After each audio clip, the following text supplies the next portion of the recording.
Hey y'all, Shelly here with another tip for hospice nurses. So there might be a time when you have a patient who is at the end of life, in their last phase of life, not yet transitioning, but 2 weeks out, 4 weeks out from transitioning, where they will just completely withdraw. They'll stop talking, they'll stop interacting, they'll still be eating, you'll still be able to feed them, and they'll chew and swallow and drink water and all of those kind of things, but they just really don't offer any kind of interaction with the environment. I've heard this called the silent embrace or the quiet farewell. Nobody really knows why this is happening. There's some theories. Some people theorize that the person is introspective during this time and they're reflecting back over their life and preparing themselves for during this final phase. Other people think that maybe it's because they're emotionally and physically just completely spent, that they just don't have anything left. Both of those could definitely be true. I think that it is, when I see it in my patients, it's usually after they've seen everyone that they needed to see. They've said all of their goodbyes in their own mind. And I think that they are now in this accepting phase, that they have accepted what is coming. They're at peace with it. And they just don't have that need the physical need to interact anymore, that they're just calm and peaceful in this phase that they're in.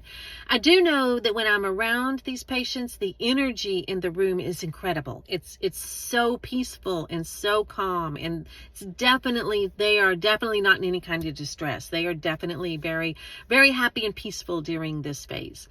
It can be stressful on the family, though, and the loved ones. So I always talk about this when I'm admitting a patient to kind of give a forewarning if it does happen. And if a patient's going through it, I will sit with the family again and talk with them about it. Because the tendency is for the family to want to get really close in the patient's face and talk really loud and shake them and try to get them to respond. And they usually don't. So I like to prepare the family for it some and tell them, we need to respect the person's wishes, but continue on as you were. If the person is in their bed in the middle of the living room and you watch TV in there every night, then continue to do that, and have kids are playing around them. Just keep everything the same. Still talk to the person. I recommend not asking them questions or having any conversation that requires their input, but just talk with them like you normally would, and respect them during this phase.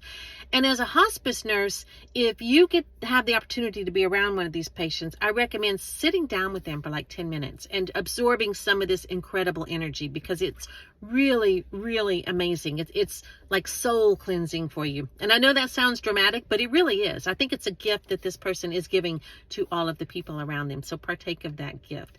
So I hope this tip was helpful. If you have any tips that would be helpful for hospice nurses, please let me know. And remember, together we can change our world.